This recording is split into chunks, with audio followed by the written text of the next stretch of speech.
So I'm at the bench today tying up some 160 and 190 bluegill jigs. These jigs work perfectly for bluegill, panfish, sunfish. Perfect to float under a bobber in those weeds during those hot summer days to really get some nice fish. So what we're doing today is I have for the vise, and let's get switched over.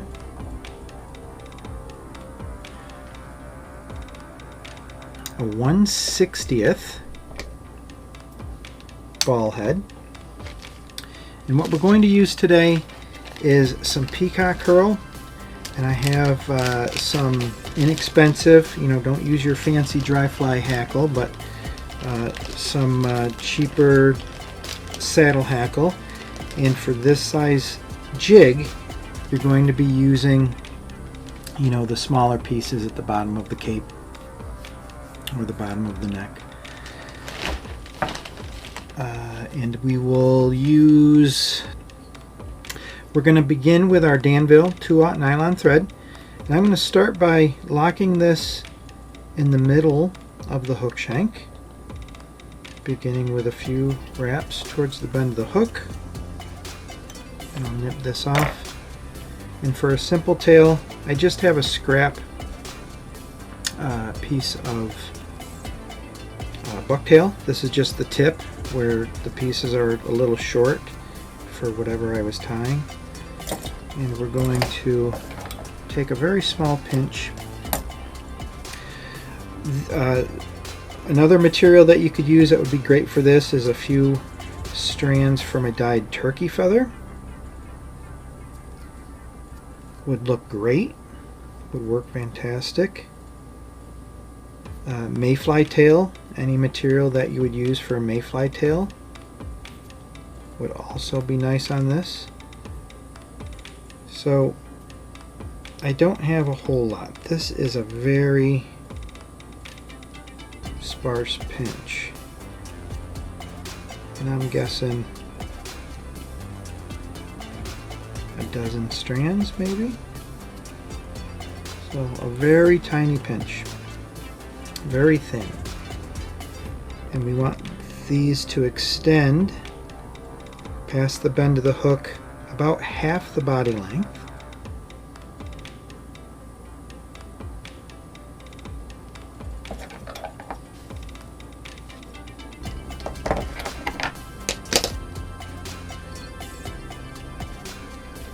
Lock this on and continue wrapping towards the bend of the hook, just so that it's locked on tight. And those fibers are right on top of the hook shank. If you want to make those extend around, you can, but just right on top is fine. You're just looking for those really light fingery fibers just to stick off the back. To make a nice base, we're going to walk the thread with touching wraps all the way up to the head, and then we'll walk the thread all the way back with touching wraps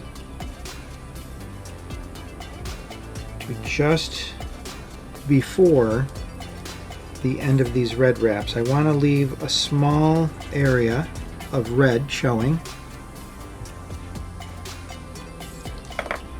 where we lock on our Peacock Herl. So this is just plain strung peacock. If you had peacock eyes, you could use the fibers from that. I'm going to trim the butt end here just to get to the part that has the hair fibers. This is a tiny jig. Like I said, we're tying a 1/60th. And I'm going to begin by locking the peacock 3 wraps towards the bend of the hook, locking the peacock on this side, and then I'm going to take a black hackle feather, and this is in fly tying terms, if you measured the hackle fibers on this is about a size 14. So that's what we're looking for. If I hold this around the shank of the hook, and you see how the fibers extend top and bottom, just past the gap of the hook. That's the length you're looking for. You can go a lot longer. Some guys make this very spidery looking, but I like the fibers to be just past the point of the hook in length. So I'm going to strip the butt ends just to give myself some space, and I'll trim this holding it on the other side of the hook shank. Again, I'm going to add a couple wraps towards the bend of the hook, leaving just a tiny bit of red still showing, and then walk the thread all the way up to the head. Okay. Now if you need, you can take the Peacock Herl and use your Hackle pliers. This piece is long enough where I can use my fingers. So in wrapping away from me, I'm going to use touching wraps all the way up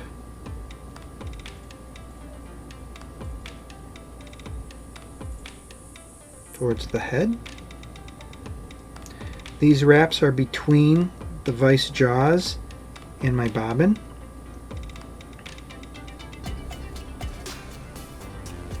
And Peacock Herl makes a beautiful fuzzy body. It's almost like a tiny chenille. This last wrap, as I come around, I'm going to bring the Peacock Herl to the outside of my bobbin, so when I switch hands, I can pick up my bobbin and just add 3 locking wraps. Now I will use some Hackle pliers for this piece. It's a little bit harder to hold on to the hackle. And I'm going to wrap the opposite direction with this. The main reason for that is just that the wraps will crisscross and add a little bit of durability to this. So I'm going to, again, bring the material between the vise jaws and my bobbin, and then these are open wraps, so these aren't touching wraps, these are open wraps. So you want a fair amount of space between to allow the Peacock Herl fuzz to kind of stick up a little bit. And we're only going to do 4 wraps, so that's 3 right there. On this 4th wrap, I'm going to come around, and again on the outside of my bobbin, so when I switch hands, I pick up my bobbin with my right hand, 1, 2, 3 locking wraps, and then I can trim the tip. This makes a very productive, buggy looking,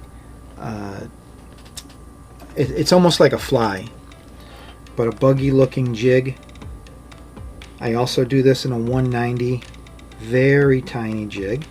I'm going to use my whip finish tool. Here I have it locked on, and I'm going to angle my wrapping tool so this top thread goes and brushes along the back of the jig head. 1, 2, 3. Keeping it angled forward, just so when I pull that off, you can see there's no fibers from that hackle that are trapped in there. If there were 1 or 2 fibers, it's not the end of the world. You can take tweezers or a little burner. There's a lot of different tools to kind of adjust anything like that. And then to finish this off, just a lacquer-based head cement.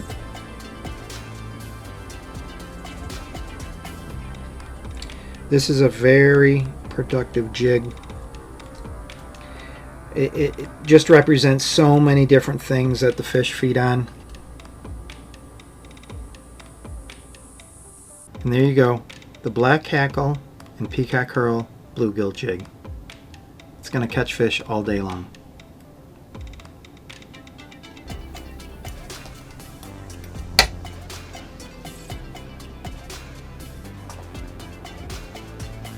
So if you like what we did here today, go ahead, put some comments down below. If you have any questions, add those in the comments as well.